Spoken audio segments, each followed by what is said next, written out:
Hello, my dear students. Welcome back to another video. 10th standard geometry chapter 1 similarity हमारा continue था। Last वाले video में हमने basic proportionality theorem and converse of BPT detail में समझा था। ये दोनों चीजें हमने कवर कर ली हैं। आज के वीडियो में हम property of an angle bisector of a triangle यानी जिसको हम एंगल बाइसेक्टर थ्योरम कहते हैं, इसको देखेंगे। Converse of angle bisector theorem, दोनों चीजों को डिटेल में आज समझेंगे। तो आइए क्विकली स्टार्ट करते हैं आज की क्लास। अगेन जैसे मैंने आपको बीपीटी थ्योरम में समझाया था, वैसे ही यहाँ पर भी आपको एग्जाम में सिर्फ और सिर्फ ये स्टेटमेंट दिया जाएगा और स्टेटमेंट से पहले लिखा जाएगा प्रूफ दैट। ये थ्योरम नहीं लिखा होगा, तो जस्ट स्टेटमेंट के बेस पर आपको गिवन टू प्रूफ कंस्ट्रक्शन और प्रूफ करके बताना है कि ये थ्योरम किस तरीके से आया है। तो सबसे पहले मैं आपको समझाता हूँ कि एंगल बाइसेक्टर थ्योरम में आपको क्या मिलने वाला है। एक ट्राइंगल है। अब देखो यहाँ पर आपको दिया गया है bisector of an angle of a triangle, मतलब एक ट्राइंगल है जिसको आप कुछ भी नेम दे सकते हैं। यहाँ पर दे देते हैं ए बी सी। बाइसेक्टर का मतलब होता है एक चीज को दो पार्ट में डिवाइड करना। तो यहाँ पर एग्जांपल के लिए मैं आपको बता रहा हूँ, जैसे यहाँ से बी से एक बाइसेक्टर जा रहा है और ये डिवाइड कर रहा है किसको, इस एंगल को। ये जो दो एंगल आपके बनेंगे ये दोनों इक्वल होंगे। बाइसेक्टर का मतलब ये होता है कि एक चीज को दो इक्वल पार्ट में डिवाइड करना। ये जो डिवीजन हुआ है ये पॉइंट डी पर हुआ है। अब यहाँ पर मोस्ट इंपॉर्टेंट चीज ध्यान देना है, ये वाली साइड जो साइड ए सी है इसको इसने डिवाइड किया है, तो आप क्या करेंगे, इस साइड को छोड़ देंगे। तो बाकी की साइड कौन सी बचती है, एक ये साइड बचेगी और ये एक साइड बचेगी। तो इन दो साइड को आपको ध्यान देना है। जिसको डिवाइड किया है उसको मैंने हाईलाइट करके रखा है, बाकी की आपको दो साइड पर ध्यान देना है। वो दो साइड कौन सी होगी, ए बी, ये वाली एक साइड और दूसरी वाली ये साइड। तो A B upon B C equal होगा, किसके इक्वल होगा, अब आएगा ये वाला side A D upon D C के। तो यहाँ पर हम लिखेंगे A D upon D C. यही चीज आपको प्रूफ करनी है। अगर आप करना चाहें तो यहाँ से भी कर सकते हैं, तब आपका रेशियो अलग हो जाएगा। ठीक है, चलो यहाँ से करके बताता हूँ किस तरीके से आएगा। तो जब इसने ये डिवाइड कर दिया तो आपका ये एंगल सेम हो जाएगा। इसको यहाँ पर हम डी दे सकते हैं। मैंने आपको क्या समझाया, जो भी साइड को उसने बाइसेक्ट किया है यानी ए बी को बाइसेक्ट किया है, तो आप इस लाइन को पहले छोड़ देंगे। क्या देखेंगे आप, पहले इसको और इसको, इस तरीके से देखना है। तो यहाँ पर आपका रेशियो क्या बनेगा, देखो ए सी अपॉन बी सी बराबर। अब आपको क्या करना है, इस वाले रेशियो को लेना है। तो आ जाएगा A D upon B D ले लो या डी बी ले लो, डी बी, इस तरीके से आ जाएगा। देखो जैसे बीपीटी में आपको कॉमा दिया गया था, तो मैंने आपको बताया था कॉमा से पहले गिवन है और कॉमा के बाद का जो है वो प्रूफ है। यहाँ पर वैसा कुछ भी नहीं दिया गया है। यहाँ पर डायरेक्टली आपको खुद से समझना है कि गिवन क्या है और टू प्रूफ क्या है। तो पहले आपको ध्यान देना है क्या लिखा है, the bisector of an angle of a triangle divides the side opposite to the angle in the ratio of the remaining sides. इतना तो समझ गया है कि यहाँ पर एक ट्राइंगल है, उसको बाइसेक्ट कर रहा है एक एंगल से। तो यहाँ पर हम पहले एक ट्राइंगल ड्रॉ कर लेते हैं इस तरीके से। इसको नेमिंग कर देते हैं ए बी एंड सी। और बाइसेक्टर जो आपकी टेक्स्ट बुक में दिया है वही ले रहा हूँ ताकि आपको कंफ्यूजन ना रहे। तो ये सी से बाइसेक्ट होगा।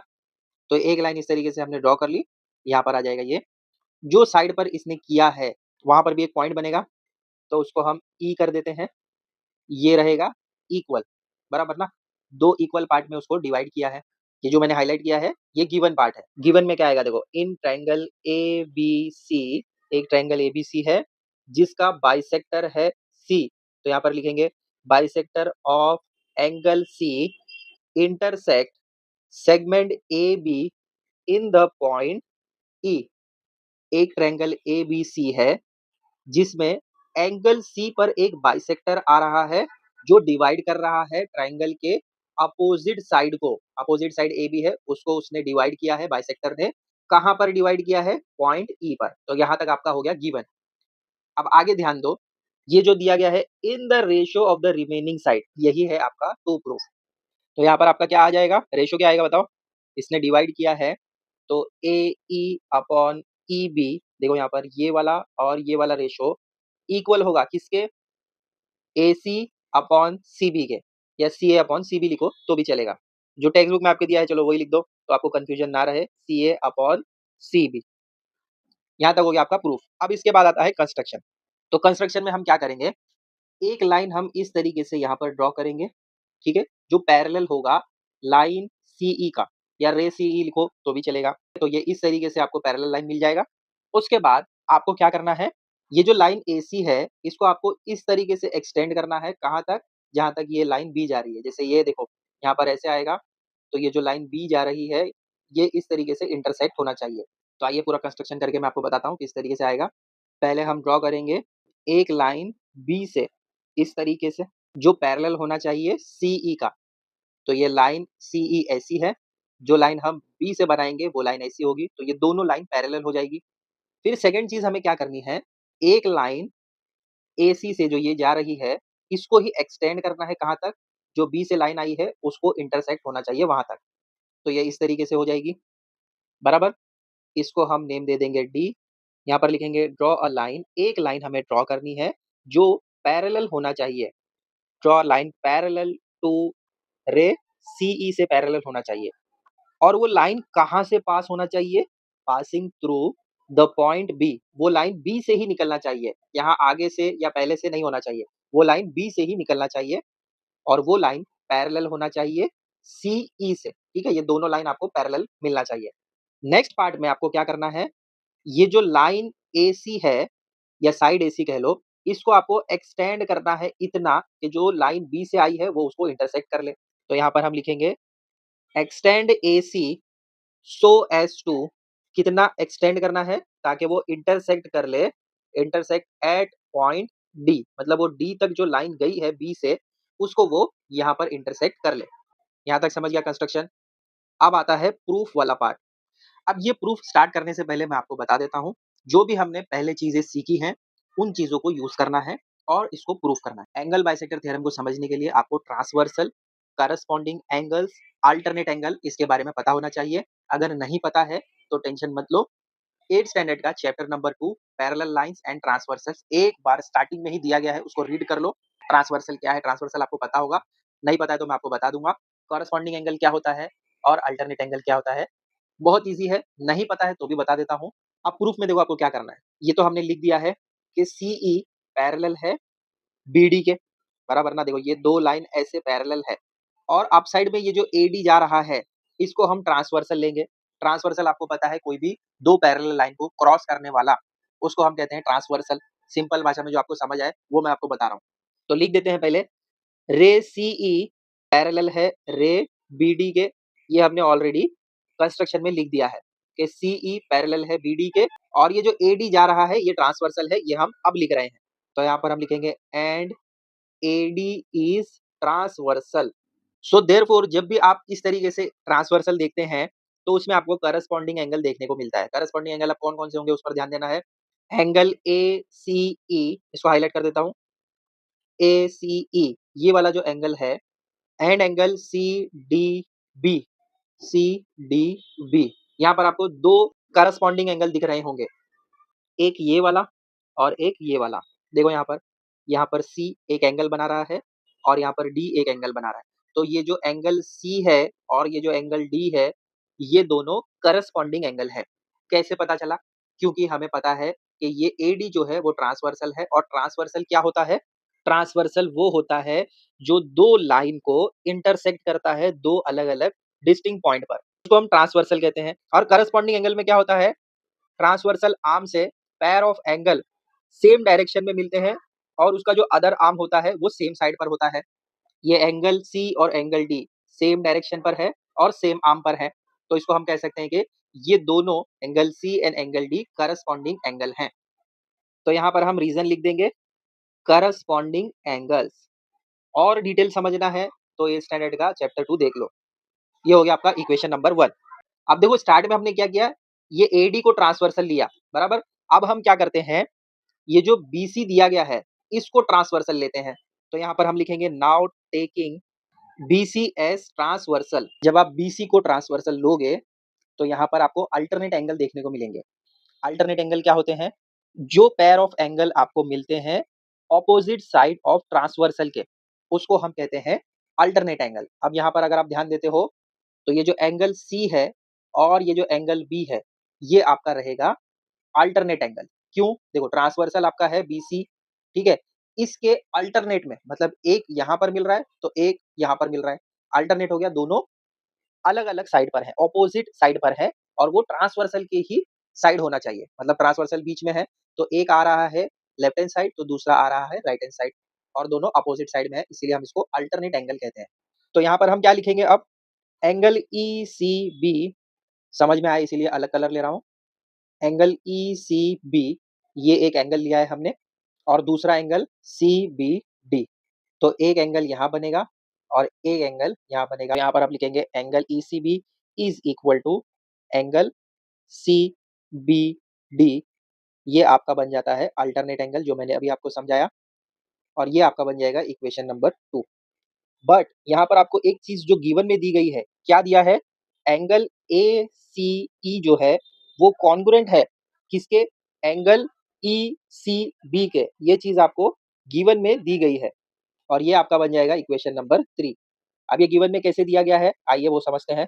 देखो यहाँ पर मैंने हाईलाइट कर दिया है, क्या हाईलाइट किया है, एंगल ए सी ई, ये ए सी ई है बराबर, और दूसरा वाला एंगल है ई सी बी, तो ई सी बी, ये दोनों कॉन्ग्रुएंट है। कॉन्ग्रुएंट का मतलब क्या, इक्वल है। देखो स्टार्टिंग में मैंने आपको क्या बताया था कि ये जो बाइसेक्टर है सी, ये डिवाइड कर रहा है ऑपोजिट साइड को, ए बी को, किसमें, दो इक्वल पार्ट में। तो ये दोनों तो एक दूसरे के इक्वल होंगे ही ना, ये बाइसेक्टर है, बाइसेक्टर का मतलब ही होता है कि एक चीज को दो इक्वल पार्ट में डिवाइड करना।